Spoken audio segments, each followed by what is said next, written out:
You had the concerns about the virus really rippling through the global markets, and it's focused on China. If you take a look at this Bloomberg terminal here, this is China's market cap as a percentage of the world. It's those red bars, and you can see that it's just about maybe 7%, whereas in 2003 it was barely above zero, meaning it's much more important today than it was back then. It's much more integrated to the global economy. Well, joining us now to discuss, Lori Calvasina of RBC Capital Markets, head of U.S. equity strategy, and from Miami, Kathryn Rooney Vera, head of research and strategy. Ladies, welcome. Happy Monday. Good to see you.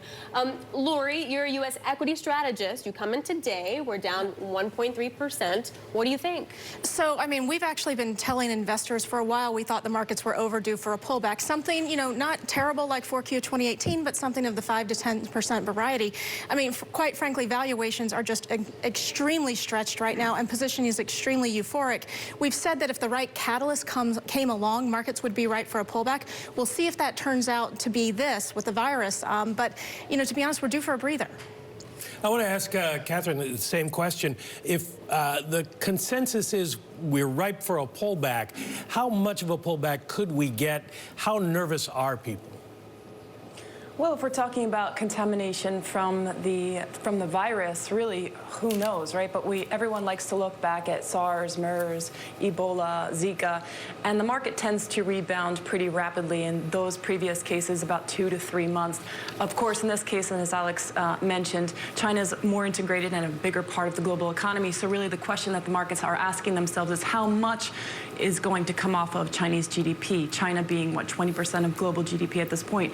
Back in SARS, we saw about 2 percentage points came off the Chinese GDP because of the economic impact. My view, Mike, right now is that, look, at the end you see the purchase of calls on Chinese equities now, the market looking past this, the market kind of thinking, yeah, there's a lot of uncertainty, but at the end of the day, you see health concerns, natural disasters. A lot of these times markets bounce back over the course of a couple months, and I think that's where we at Baltic are looking for opportunities. Well, Lori, you're the U.S. expert here. How do we see, obviously you're going to have an impact in Chinese markets, but how do you see people proceeding from here? The knee-jerk reaction, sell everything, but if you want to try and parse this out, do you start buying pharma, that sort of thing? Well, you know, it's interesting. We've kept our overweight on utilities on. Even though we've been bullish this year, we're actually looking for the markets to be at 34.60 at the end of the year, but we've said we expect some turbulence. So we think you want to have, you know, probably mostly cyclicals, but a little bit of defense to kind of get you through these turbulent times. If I could just add, though, one comment on the bigger picture perspective here. I think from a U.S. perspective, even on sectors like industrials, investors are hungry for evidence that this global recovery driven out of China is actually happening. So there's this hope trade that's been going on all year. And my question as a U.S. equity strategist is, are we threatening that hope trade with what's going on with this virus? Right, and that's a great point. And Kathryn, I was mentioning that. I was off last week, right? So before I left, the conversation was green shoots. And then I get back, and now it's we're going to destabilize any kind of hope that we had of a global recovery. Is that the risk that the trade war sort of détente is going to be broken in some capacity? Well, look, the IMF increased their global economic expansion forecast for this year from, I think, 2.9 to 3.3. So say we get 0.4% taken off because of this pandemic, we get back to growth rates of 2019. So if the market, Alex, is going to kind of freak out because we have another shock, then I think it would be potential for buying opportunity. I agree with Lori as well. We've been coming into this year more of in a defensive stance. Will it be this shock? Will it be if Bernie Sanders wins both Iowa and New Hampshire? The markets are in for some pullback. I agree with her that there's a lot of euphoria. There's a lot of complacency. The greed index is classically high. So you should put on put positions. You should defend your juicy returns from 2019. Well, that's a great question. And Lori, you've been writing quite a bit about the political landscape for 2020 here in the U.S. So, and I guess today, as we head up to Iowa too, sort of how much defense do you need to be playing that might have been different a couple weeks ago? I think it's a question of what your time horizon is. I think for investors who are, you know, had a great year last year and are concerned about holding on to it near term, you know, I would be buying things like utilities. We're neutral on REITs, but that's another sector that could give you some portfolio insurance against the election. I'll tell you the one thing that jumped out at me last week, though, when we got to Friday, we had that big down day, relative guess, to these days. I just had my team run the sector performance what was best to worst, it looked like my Warren policy grid map. I mean, basically Really? the two sectors most immune from progressive policy risk, REITs and utilities, had been the best, and three of the worst performers were the ones that would be most at risk under a Warren win. And I'm not saying the market's anticipating Warren to move, but we are seeing Bernie start to move up in the polls. So I do wonder, especially today, we got that news last night from the Times article. I wonder how much of this is virus, how much of this is election risk starting to creep in. Is it 90-10? Is there some small kernel of that election risk that's starting to seep in here today? We're a long way, Kathryn, from the election. How soon do you really think I mean, obviously, headline risk always moves the market around a little bit, but how soon does it really get into the markets? Well, let's look at it, right, Mike? 5 stocks are 20% of the S&P right now. It's basically tech-driven, right? Of the S&P, about 50% of the S&P is made up of 3 sectors: healthcare, tech, and banks. So if you get a Sanders or a Warren winning both Iowa and New Hampshire and effectively setting himself or herself up to run the table on Super Tuesday, that's just not priced into the markets right now. That's not priced in, and I do think that you would get a significant correction. One, I think, would be putting her head in the sand to think that healthcare wouldn't drop significantly were a candidate to take home the prize, he or she that's talking about basically nationalizing healthcare. So look, I think that's why we've been telling our clients, hey, protect yourself. I don't think that the market should fear U.S. recession or global recession, but taking assets down a notch because of a change at the top in terms of management of the U.S. economy, I think is prudent to defend oneself against. Well, I think Kathryn's absolutely right on healthcare, and that's, sort of seeing how badly that sector got hit last week is what made me think that we had some election risk starting to creep in. But I would just say in terms of timing, I think it's always difficult to know these things. My supposition had been that primary season was when the market would really be at risk, because we've seen since October, when Warren peaked, that's when the market really took off in terms of this last leg. Since last July, the S&P has been trading in tandem with Trump expectations in the betting market, which have steadily been on the rise. So I think it's pretty clear from my work, the market's anticipating sort of a benign Democratic contender, and also anticipating a Trump re-election. So anything that could threaten that, I think, could be a negative catalyst for markets as soon as now. All right, great conversation, guys. All right, Lori Calvasine of RBC Capital Markets and Kathryn Rooney Vera of Baltic, you'll be sticking with us. So we're about a fifth of the way through U.S. earnings season, and this week marks one of the busiest, with 145 names still reporting. Lori Calvasine of RBC Capital Markets and Kathryn Rooney Vera of Baltic still with Mike and I. So, Lori, I kind of teased it this way, that earnings season hasn't been that amazing, and the banks were supposed to be awesome, and they were like, nah, so what's the bad? Yeah, so, I mean, our banks analyst put a piece out this morning recapping results so far, and it sounds like we really haven't learned that much that's all that new. I mean, earnings growth has still been pretty strong. The margin pressures have come off a little bit. The consumer's still in good shape. We knew all these things before. To me, we're actually getting into the really interesting part of reporting season. When you broaden out beyond the financials, we start hearing from more industrial companies. The consumer companies are still a little bit far away, but, I think this was sort of an interesting opening act. But to me, earnings season really starts this week. Well, Kathryn, we sort of have a storyline going here that earnings are not going to be great for the first quarter, but nobody's marking down earnings for the year because we're just pushing it out into the fourth quarter. Is that how you see it, or are we really entering a period of weakness? No, I think this year is going to see earnings of expansion of about 10%, so I'm generally on the higher side of those expectations. I think a lot of it has to do with how much demand is either eliminated or delayed, for example, with the virus. So the big question for me is, if we get a pullback, right, if first quarter GDP and economic activity drop significantly, will we see 2Q, 3Q rebound in a significant way? So yeah, first quarter is not going to be spectacular.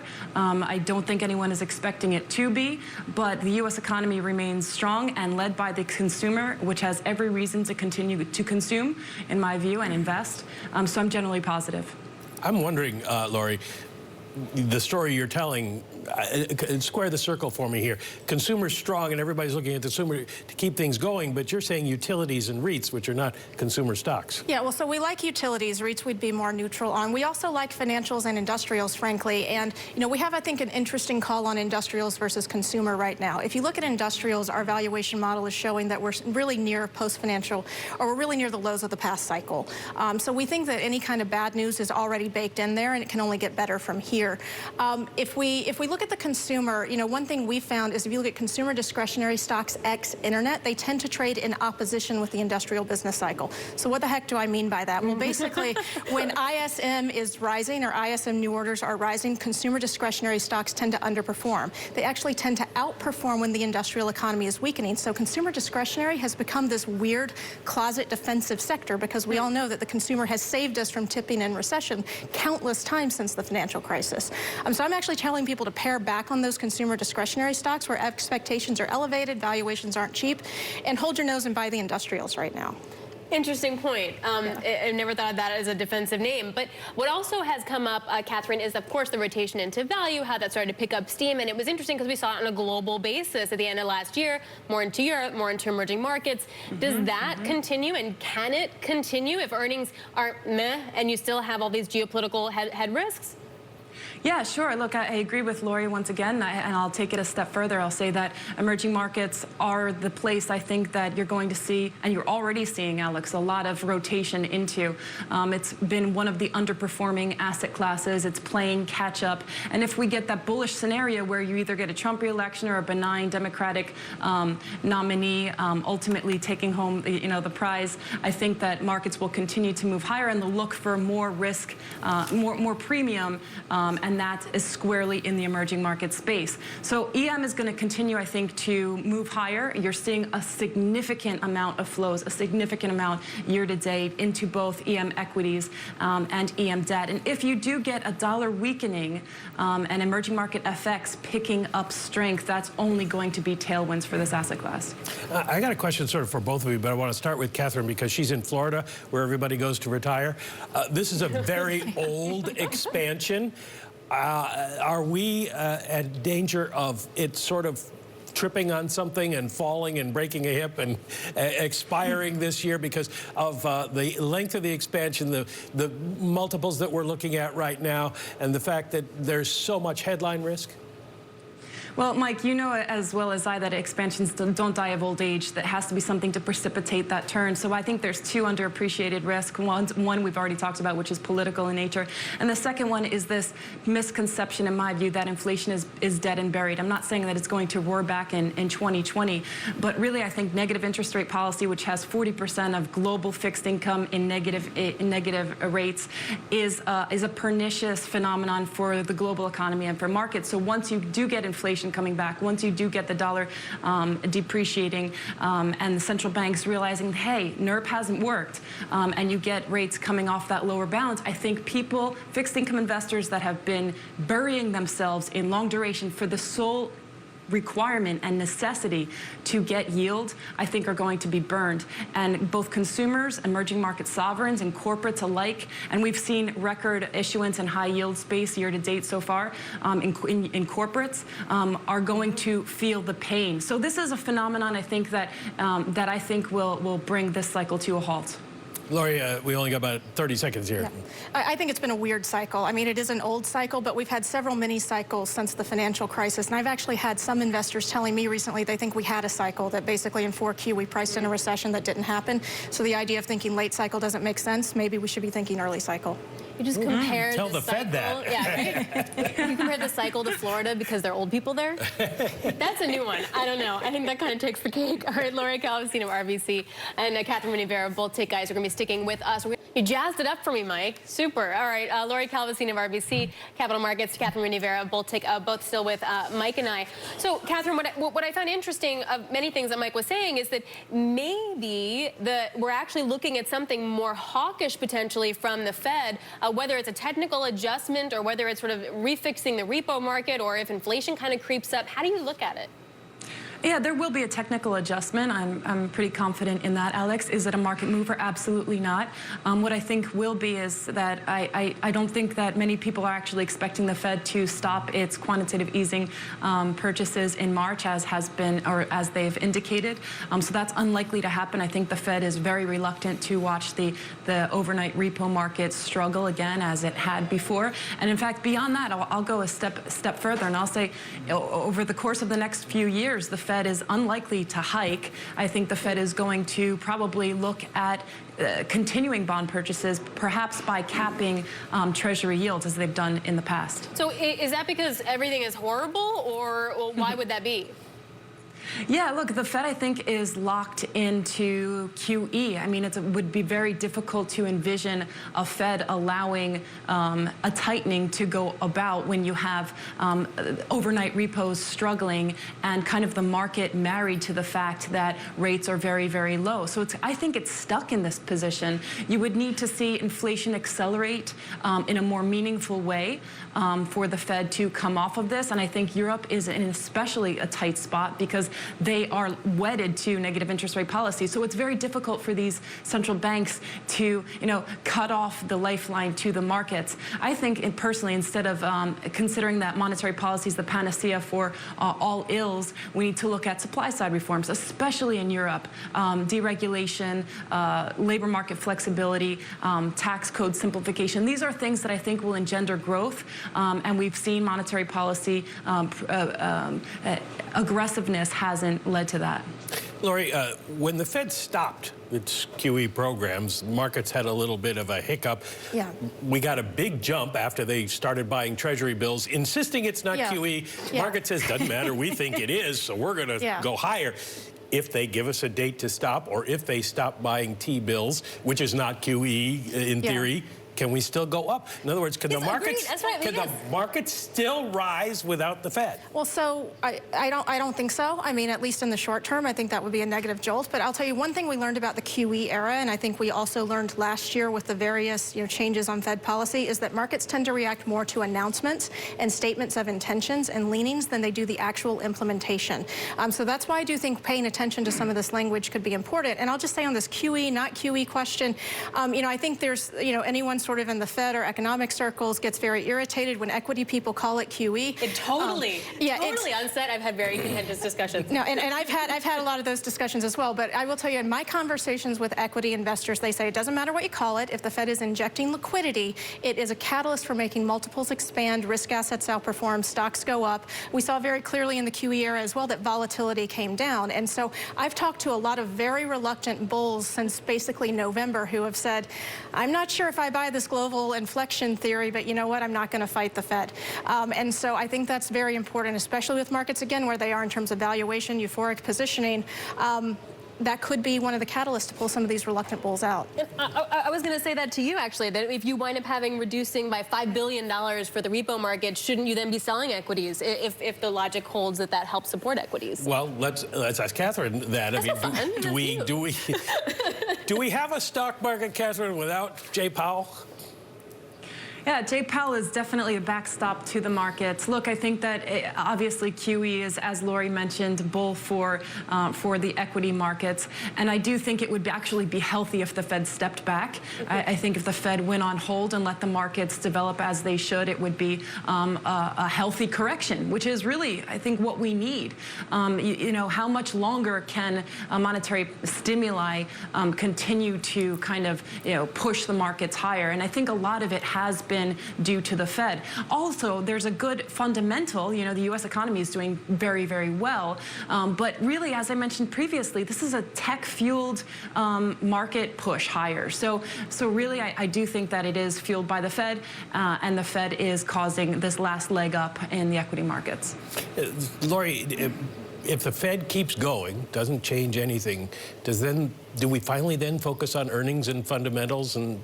Well, if we continue to be this environment where, it's just Fed stimulus that's causing multiples to expand, I mean, to me, it's all about the multiple, not necessarily the market itself. But, we're sort of at the top of the range when you look at different gauges of PE that we haven't been able to break out of since 2013. Stimulus from the Fed is something that could cause those multiples to expand. And I'll tell you, when I look at my peers in the sell-side strategy community, almost every single one of us to a T, myself included, I'm guilty of this as well, has been saying multiples will end the year at very high levels but flat. None of us are really, sort of anticipating a big breakout in multiples. So I would say that's really the critical thing when you're thinking about where the market is going to end up at the end of the year. Earnings obviously matter, but earnings, if we do have this liquidity injection continuing, markets could go up more than earnings warrant. And then then I guess on a global level, Kathryn, I think it was a couple weeks ago I read an article that like investors are still expecting like 150 basis points worth of cuts globally for central banks. Maybe it was 100 basis points with the idea that more easing is coming. Do you need to play that? Like if you're an EM, do you need to go look for the countries that have stimulus and have central banks cutting rates?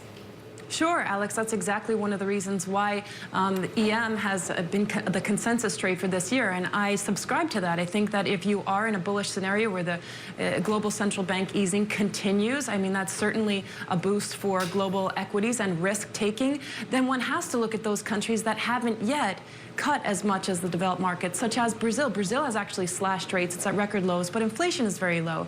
Mexico, for example. In Latin America, the economies are finally growing again, and they have the capacity with very low inflation to cut rates further. So that's going to be a bullish impulse for equity prices, for fixed income as well, in an environment of growth, low inflation, and cutting rates.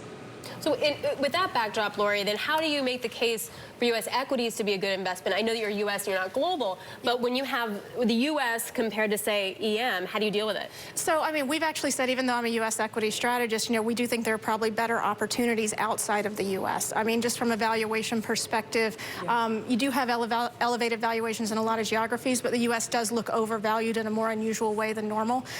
We've also looked, at global large cap equity funds, and U.S. allocations are at peak level. European allocations are starting to work their way off lows, so we think there's a lot of runway there. And at the end of the day, it's sort of a question of what investors care about. Do they have an appetite for value? Even though the value trades are technically working year to date, we do still sense that sort of thirst for value, thirst for laggards, readiness to kind of move on to different stuff, do something different.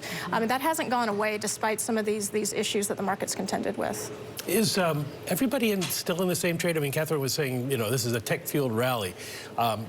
I just wonder if we're going to see the possibility, say something happens in China that hits the tech industry because of the supply chains. Even like semis that everybody wants to sell at the same time. Yeah, generally our rule of thumb is that when you get into a de-risking of equities and people just sell as opposed to repositioning defensively, that's typically kind of a bad environment for the TIMT space and things like software, in particular internet names. I think that's something to watch here, but what we have seen, the last week or so, people are starting to hide out in those software names again. So there's been a little bit of back and forth on this, but I would say in general, last few months, a willingness to sort of rotate out of some of those tech names has been popping up. All right, Lori Calvasine of RBC Capital Markets and Kathryn Rooney Vera of Both of you, thank you very much. Always a pleasure to spend time with you.